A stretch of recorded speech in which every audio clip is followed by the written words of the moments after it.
দুর্নীতি আর দুর্নীতি, স্বাস্থ্য ক্ষেত্রে এই পাহাড় প্রমাণ দুর্নীতির শেষ কি এবার সিবিআই এর হাত ধরে? আরজিকর কাণ্ডের পরেই নজরে উত্তরবঙ্গ লবের কেন্দ্রে থাকা সুশান্ত রায়। ইতিমধ্যে তাকে তলব করেছে সিবিআই। সামনে আসছে সুশান্ত রায়ের একের পর এক দুর্নীতির কারনামা।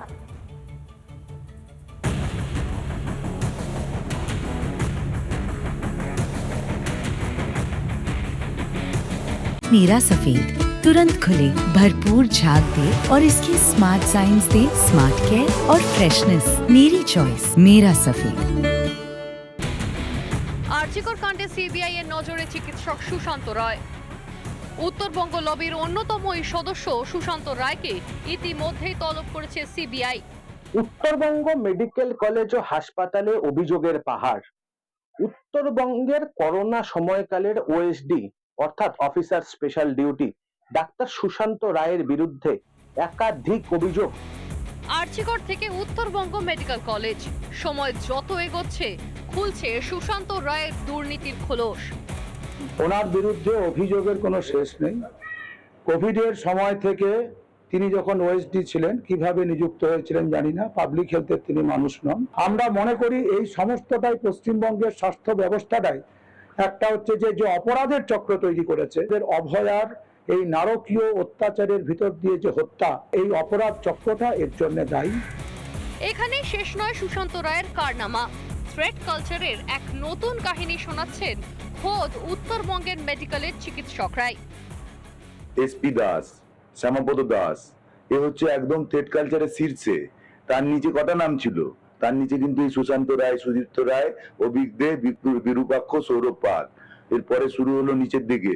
এইভাবে কিন্তু আমরা পড়াশোনা করতে অভ্যস্ত। কোনোদিন যে থ্রেট কালচারের এরকম একটা আমাকে ক্লাসিফিকেশন পড়তে হবে, এটা একটা লজ্জা, সামাজিক লজ্জা।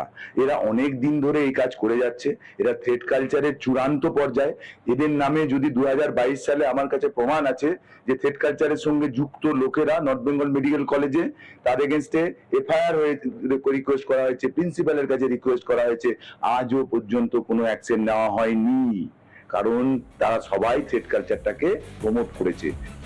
শুধু কি চিকিৎসক, হাসপাতালের কর্মচারীরাও চাক্ষুষ করেছেন কিভাবে সুশান্ত রায়ের মতো দুর্নীতিগ্রস্তদের মদতে বছরের পর বছর জাল বিস্তার করেছে দুর্নীতি চক্র। 2011 সাল থেকে সুশান্ত রায় হচ্ছে উত্তরবঙ্গ তথা সারা পশ্চিমবঙ্গের থ্রেট কালচার, স্বাস্থ্য দপ্তরের যত রকম দুর্নীতির আছে তার প্রধান এবং অন্যতম মাথা হচ্ছে ডাক্তার সুশান্ত রায় এবং তার পুত্র সত্বিক রায়। হ্যান্ড স্যানিটাইজার হোক, মাস্ক হোক, N95 হোক, পিপি কিট হোক, যত কিছু আছে সুশান্ত রায় বেআইনি ভাবে একটা শিলিগুড়ির সংস্থাকে যোগ করে তার ছেলের নামটাকে সেটার মধ্যে ঢুকিয়ে একাধারে উনি ওএসডির দায়িত্ব পালন করেছেন, একাধারে বাজার মূল্য থেকে প্রচুর বেশি দামে জিনিসপত্র ক্রয় করেছেন সমগ্র উত্তরবঙ্গব্যাপী। এবং সেই ব্যবসার মূল পার্টনার হচ্ছে সত্বিক রায়। যদিও মুখ খুলতে চাননি উত্তরবঙ্গ মেডিকেল কলেজের অধ্যক্ষ। আমার তরফ থেকে কোনো বক্তব্য বলছি, কোনো জিনিস কলেজের তরফ থেকে কেনা হয়নি, কোনো জিনিস কলেজের এন্ড থেকে কেনা হয়নি।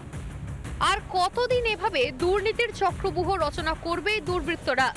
এবার কেন্দ্রীয় এজেন্সি সেই চক্র ভেঙে ফিরিয়ে আনবে স্বাস্থ্যের সুস্বাস্থ্য। আশার আলো খুঁজছেন আমজনতা। শিলিগুড়ি থেকে রণজিৎ বোস, রিপাবলিক বাংলা। এবার অভয়া খুন ও ধর্ষণ মামলায় সন্দীপ ঘোষ ঘনিষ্ঠ চিকিৎসক সুশান্ত রায়কে তলব করল সিবিআই। সিজিওতে 4 ঘন্টা ধরে জিজ্ঞাসাবাদ করা হয় তাকে। অন্যদিকে এই নিয়ে টানা 4 দিন সিজিওতে হাজিরা দিলেন ফরেনসিক মেডিসিন আধিকারিক অপূর্ব বিশ্বাস। আরজিকরের মর্গের এক কর্মীকেও তলব সিবিআই এর। একে একে সিজিওতে ডাক পড়ছে উত্তরবঙ্গ লবির চিকিৎসকদের। এর আগেই সিবিআই জিজ্ঞাসাবাদ করেছে অভিক দে, বিরূপাক্ষ বিশ্বাস ও সৌরভ পালকে। আর এবার সন্দীপ ঘোষ ঘনিষ্ঠ আর এক চিকিৎসক সুশান্ত রায়কেও তলব করল সিবিআইয়ের স্পেশাল ক্রাইম ব্রাঞ্চ। সন্দীপ ঘনিষ্ঠ চক্ষু রোগ বিশেষজ্ঞ সুশান্ত রায় উত্তরবঙ্গ লবির অন্যতম মাথা হিসেবে পরিচিত। 9 আগস্ট আরজিকরে ছিলেন তিনি। থ্রেট কালচারের অন্যতম পুরোধা সুশান্ত রায়। আরজিকর কাণ্ডে নাম জড়িয়েছে সুশান্ত পুত্র সৌত্রিকেরও। উনি দক্ষিণ ভারতে নার্সিং কলেজ, তার শেয়ার, নেপাল অবধি পৌঁছে গেছে, নেপালে তার ব্যবসায় নাকি শেয়ার আছে, ইন্টারন্যাশনাল ব্যবসায়ী। তো মাননীয় মুখ্যমন্ত্রী ফালতু সৌরভ গাঙ্গুলি কত দূরে নিয়ে গেছিলেন, একে দিয়ে শিল্প স্থাপনের চুক্তি করতে হতো। বুধবার দুপুর 1:30 নাগাদ সুশান্ত রায় সিজিওতে হাজিরা দেন। প্রায় 4 ঘন্টা পর তিনি বেরিয়ে যান। সুশান্ত রায় ও তার ছেলে সৌত্রিক রায়কে নিয়ে কর্তৃপক্ষকে বারবার সতর্ক করেছিলেন জলপাইগুড়ির সমাজকর্মী অঙ্কুর দাস। জবাব চায় বাংলায় তিনি জানিয়েছিলেন সে কথা। ভাবে আমরা বিগত দিনে অভিযোগ করেছিলাম এবং জলপাইগুড়ির বিভিন্ন চিকিৎসকরা অভিযোগ করেছিল, এমনকি অভিযোগ করার কারণে ডাক্তার সুশান্ত রায়ের অঙ্গুলি হেলনে তৎকালীন সুপারকে জলপাইগুড়ি সিওমোসকে পর্যন্ত ট্রান্সফার হতে হয়েছে। অবশেষে সুশান্ত রায়কে সিবিআই তলব করায় খুশি তিনি। সিবিআই আজকে ডাক্তার সুশান্ত কুমার রায়কে ডেকেছেন, এটা আমাদের কাছে অবশ্যই ভালো খবর। রিপাবলিক বাংলার জবাব চাই বাংলা অনুষ্ঠানে ইতিপূর্বে আমি বলেছিলাম যে ডাক্তার সুশান্ত কুমার রায় এবং ওনার পুত্র সৌত্রিক রায় দুইজনে হেন অপকর্মণেই পারেন না। তত্ত্বপ্রমাণ লোপাটের সাথে সরাসরি যুক্ত উত্তরবঙ্গ লবির মাথা ডাক্তার সুশান্ত কুমার রায় এবং তিলোত্তমা খুনের সাথে সরাসরি যুক্ত ডাক্তার সুশান্ত কুমার রায়ের পুত্র সৌত্রিক রায়। এদিকে সিজিওতে জিজ্ঞাসাবাদের পালা চলছেই। বুধবার টানা 4 দিন সিবিআই দপ্তরে হাজিরা দিলেন আরজি করের ফরেনসিক আধিকারিক অপূর্ব বিশ্বাস। ময়না তদন্তের সময় কারা ছিলেন, কিভাবে হয়েছে, তাদের নির্দেশে এই ময়না তদন্ত হয়েছে, এই গোটা ঘটনা জানার জন্য কিন্তু আজকে আবারও অপূর্ব বিশ্বাসকে তলব করা হয়েছে। জিজ্ঞাসাবাদ করা হয় আরজি করের মর্গের কর্মী সন্তোষ মল্লিককেও। ঘটনার দিন মর্গের টেবিলে দায়িত্বে ছিলেন তিনি। 1 ঘন্টা পর সিজিও থেকে বেরোন সন্তোষ মল্লিক। ময়না তদন্তের সময় আমি ছিলাম না, তো আপনি কি করে? আপনার তো দায়িত্ব ছিল মর্গের, মানে মর্গের ইনচার্জ তো আপনিই ছিলেন। ময়নার তদন্তের সময় তো আমি ছিলাম না, আমার তো টেবিল ওয়ার্ক। আমাদের যেহেতু ক্লার্ক রিটায়ারমেন্ট করে গেছে, এখন ক্লার্ক নেই, আমাকে টেবিল সামলাইতে হয়েছে, পেপারস ওয়ার্ক আমাকে করতে হয়েছে। আমি ওইখানে ওটা সরি ম্যাম। প্রতিদিনই প্রায় অভয়াকাণ্ডে তদন্তের মোড় ঘুরিয়ে দেওয়ার মতো একটা তথ্য সামনে আসছে। সন্দীপ ঘোষ, অভিজিৎ মণ্ডল গ্রেপ্তার হয়েছেন। এবার কার পালা? রিপাবলিক বাংলা। অভয়াকাণ্ডে বদল হয়েছে এফআইআরও। টালা থানাতেই বদল করা হয় এফআইআর এর কপি। টালা থানাতেই হয়েছে তথ্য বদল, পরিবর্তন করা হয়েছে একাধিক নথিও। আদালতে এমনটাই দাবি সিবিআই এর তরফ থেকে। আদালতে দাবি করা হয়েছে অভয়া ধর্ষণ খুনের মামলায় এফআইআর বদলও হয়েছে। টালা থানাতেই বদল হয়েছে এফআইআর এর কপি। টালা থানাতেই তথ্য বদল, পরিবর্তন করা হয়েছে একাধিক নথিও, এমনটাই আদালতে দাবি করলো সিবিআই।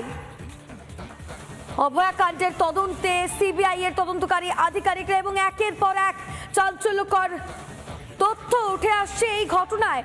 এবার যে তথ্য উঠে আসছে তা অত্যন্ত বিস্ফোরক। অভয়াকাণ্ডে বদল হয়েছে এফআইআরও।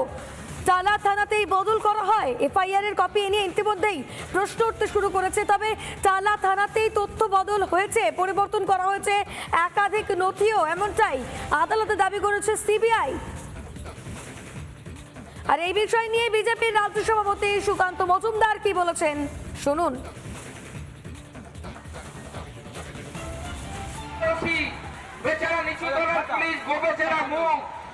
তার মুখ থেকে বোঝা যাচ্ছে যে তার মাথায় অত দম নেই, তার মাথায় ধরে 10টা মাথা নেই, তিনি সেই ধরনের কাজ করবেন। আমাদের কাছে স্পষ্ট খবর আছে, আমাদের কাছ থেকে বিশ্বাসযোগ্য সূত্রে খবর আছে, তারা থানার ওসির কাছে প্রত্যেক সময় নির্দেশ গেছে, ওই সেই নির্দেশের মধ্যে লেখা ছিল ম্যাডাম বলেছেন এটা করতে হবে, ম্যাডাম বলেছেন এটা করতে হবে। তাই তারা থানার ওসি আসল অপরাধী নয়, আসল অপরাধী হচ্ছে সেই ম্যাডাম, যে ম্যাডাম নির্দেশ পাঠিয়েছে